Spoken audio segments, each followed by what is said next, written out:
Oh, say, can you see the light? What's a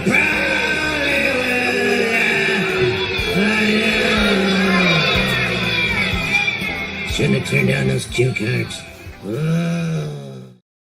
Welcome to a special bonus mini episode of United States of Australia. I am the Aussie guy. And we've just had the AFC Championship game. Robbie, as we know, is a big Josh Allen sycophant, and he's been eating his feelings the last couple of days. Welcome, Robbie. Eating is an accurate word for my feelings. Now, obviously, for those that aren't football fans or have been under a rock, the Buffalo Bills had their hearts broken again, this time in the AFC Championship game by the Kansas City Chiefs, 32-29. Robbie, unleash hell, my friend. It's so fucking stupid. It's like I'm going through the 7 stages of grief. At first, I didn't accept it. Like, I was like, oh, we lost. Okay, that's fine. We'll just play next week. And then I went to bed and woke up the next day realizing this is the last time this year I get to see Josh Allen play. And the same fucking thing will happen next year where Mahomes is my fucking daddy. I'm his fucking bitch. As long as Mahomes has 2 legs and 2 hands, he'll beat us every time. We can amputate his right hand and be like, fine, I'll just throw it my left and he'll win with his left hand. It's so fucking stupid. And it's not even Allen's fault. And you got people like Ben Maller and others saying, oh, Allen's a choking dog. You know, like that. It wasn't Allen's fault. He can't help. He can't. This isn't a 2004 Mariners commercial where Ichiro hits the ball and then runs to the outfield and catches the ball. Josh Allen can't throw and catch the fucking ball. You know who could catch the ball? A first-round pick, Dalton Kincaid. But apparently that's too fucking hard. Apparently getting paid millions of dollars to catch a football is too fucking hard for a guy that coming out of college, his pros and cons were great hands, can't block. Apparently what it really is poor hands, can't block. It's bullshit. It's bullshit. Robbie fired up. Thank you, Coach Taylor. Yes, poor Robbie indeed. Now, what would you say to somebody that would perhaps say 2 2-point conversions that were missed? His rushing plays were not great in this game. I don't understand why they kept doing the tush push, as they call it. That all year, even though they were like 29 for 32 from it, it never looked easy. So I'll give people that. It always was like they got it by an inch or two. So when the refs decided they didn't get it by an inch or two, it really came back to bite us in the ass. Because unlike the Philadelphia Eagles, when Jalen Hurts was a tush push, not only do they get the first down, they get like an extra 3 yards. It's like a cheat code. When the Bills do it, it was like an organic. It was like the 300 Spartans fighting in the Peloponnesian War. It was just so hard. And then the refs, you have one motherfucker going, oh, that's a first down, clearly. And the other guy comes in, he's like, here, give me the ball. And then he puts it back an extra yard. It was bullshit. And then you have that other pass where, like, call stands. We don't have enough evidence that it was in a catch. The ball was wedged between 2 dudes' chests. There's no way either had control and the ball hit the fucking ground. It's bullshit. I don't even believe this conspiracy that the refs are rigging the game, but it's hard not to believe it when every time it's in a key moment, it's just something goes the Chiefs' way. Oh, on those two. So first of all, the catch. You're right. That there's no way you can call that a catch for the Chiefs. If anyone caught it, it was an interception. But the ball touched the ground. The Chiefs player did not have possession. That should never have been a catch. But now I don't remember the yardage situation, but it was offside. So if they ruled that as a no catch, they were going to accept the penalty. You know what I mean? Like, they only declined the penalty because it was a catch. So I don't remember the yardage situation. It would have been like 5 yards, I think. I don't remember. Yeah, but I don't remember what the yardage was on the down, whether that got him a first down or not. Wouldn't we? Oh no. Yeah, there's some Mandela effect going on with that catch. I'll admit that, but yeah, to me that was just about the spot where the yeah, ball that's would be true. spotted on the next play. The fourth down, where did he get there? Did he not? Like, I got to say, in the moment, I was like, yeah, he got there. And then when they showed the replays, I was like, this doesn't look like enough to overturn.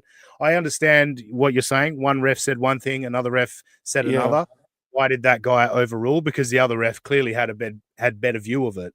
But what I will say is, if that happened to the Chiefs and they ruled it a first down, everyone would be saying this is bullshit as well. Like, it was that close. You know what I mean? They would have ruled it a first down to begin with. They wouldn't have gone to replay. They would have been like, No. "That's a first down, motherfuckers. Let's get this going. 30 seconds on the play clock. Let's get this ball snapped." No, agreed. Well, all I'm saying is it was super tight. Yeah, that's true. It's controversial, but it was super tight. And yeah, once it was called no first down, and then they went to the replay, I was like, they're not overturning this. But what's it's not crazy conclusive is like, enough.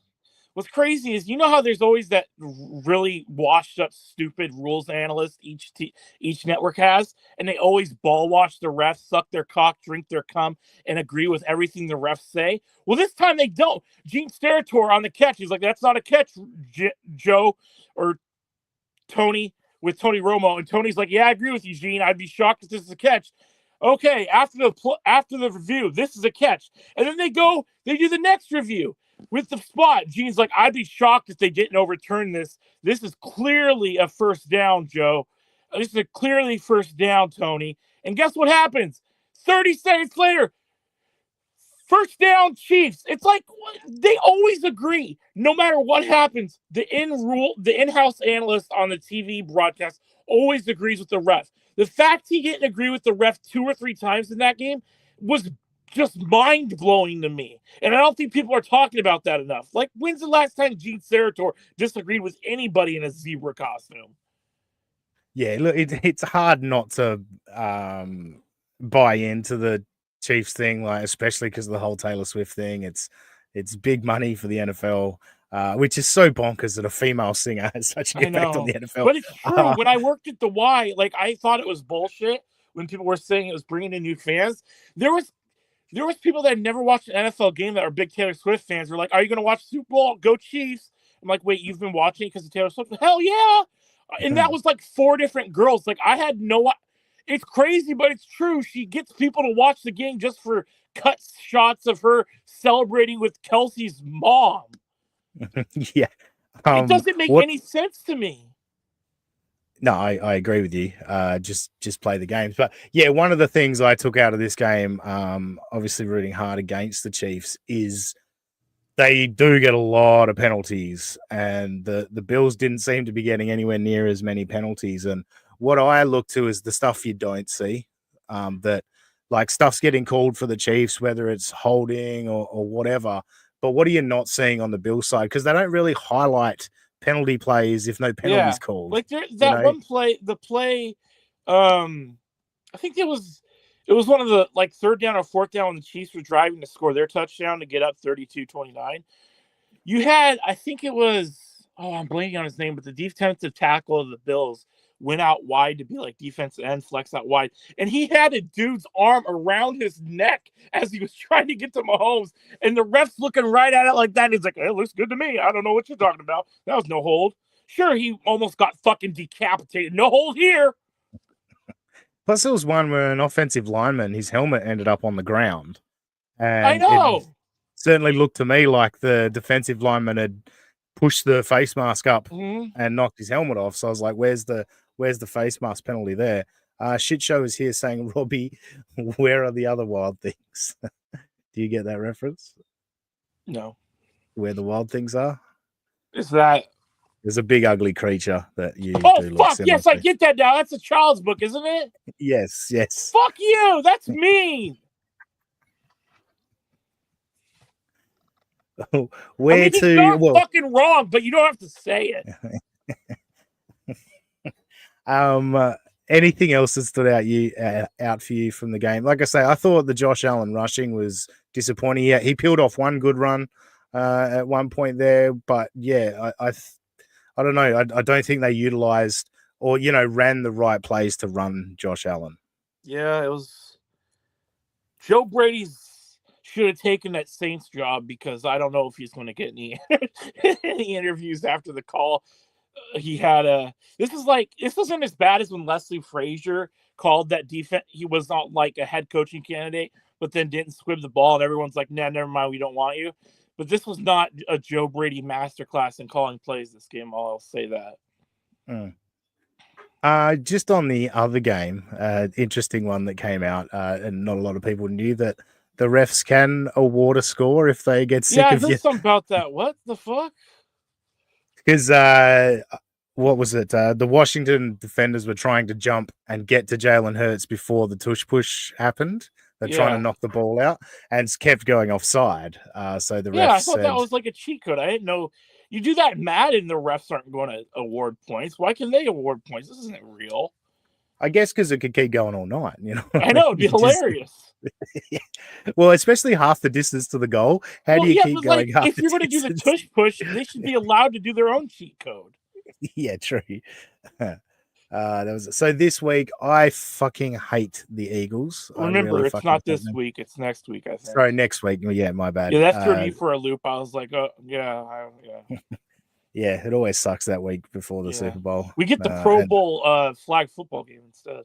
Yeah, well, to be honest with you, the other games that they do now is a lot more fun to watch. It is more fun, but that's like going from bamboo shoots through your nails to like just waterboarding. Like it's just levels of torture.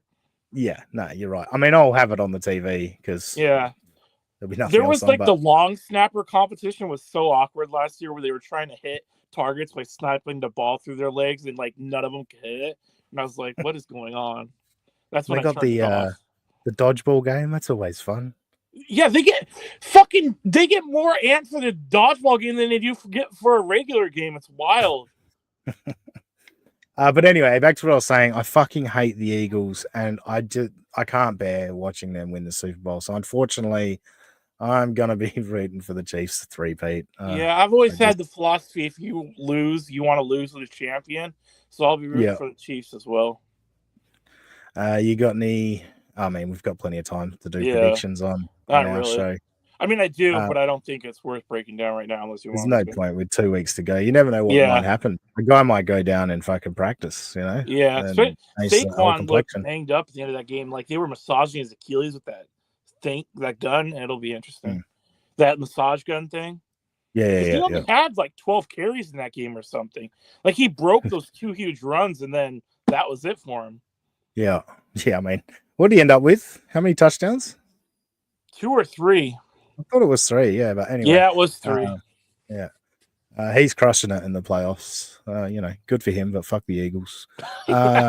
Philadelphia Eagles, because I'm actually wearing a West Coast Eagles shirt at the moment.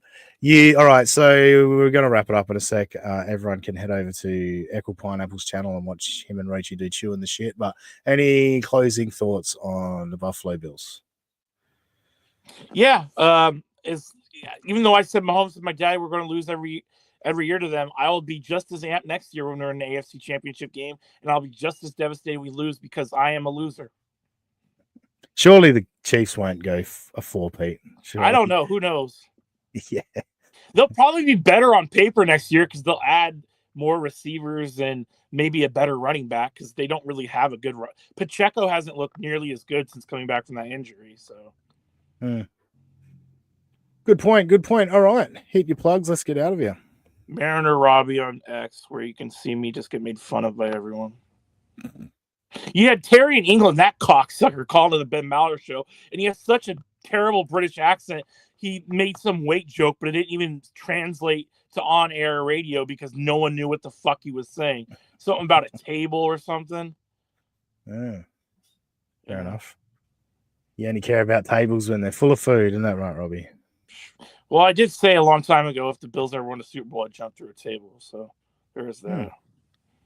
That'll be fun. Let's hope that happens. All right, yeah, head on over to Echo Pineapple. Echo Pineapple put a 3 where the last E should be. You can also catch me every Sunday morning at 8:15 doing What's Your Handle on that channel. And of course, come back here at 9:30 a.m. on Sunday. And we'll probably make fun of Steel Toe again and Gino and whatever And else. what's the Kelsey guy? Yeah, I've seen other. I think it was a Mauer Militia guy was like, "Has anyone watched this Kelsey show? It's the worst thing I've ever seen." So it's not just you. It's like I don't think. I remember the quick sidebar. Pardon my take. One of the few podcasts I listen to. Their sound producer, who they also kind of wrangle in when they talk Eagles because he gets triggered easily. They're like, "So you watched the new Jason Kelsey thing? How do you like?" He's like. And he's like the biggest Jason Kelsey fan on earth. Like he has autographed memorabilia. He begged him to follow him on Twitter and everything. He's like, "I'll suck your dick if you follow me," that type of stuff. And so he's like, it's good. Like even he couldn't even say with a straight face that it's a good TV show. So, well, good. Hopefully, we'll have some of that for this week's show. Otherwise, on X, I'm at that sassy guy. Just imagine that Aussie guy and put an S where the A should be. We'll catch you next time on United States of Australia.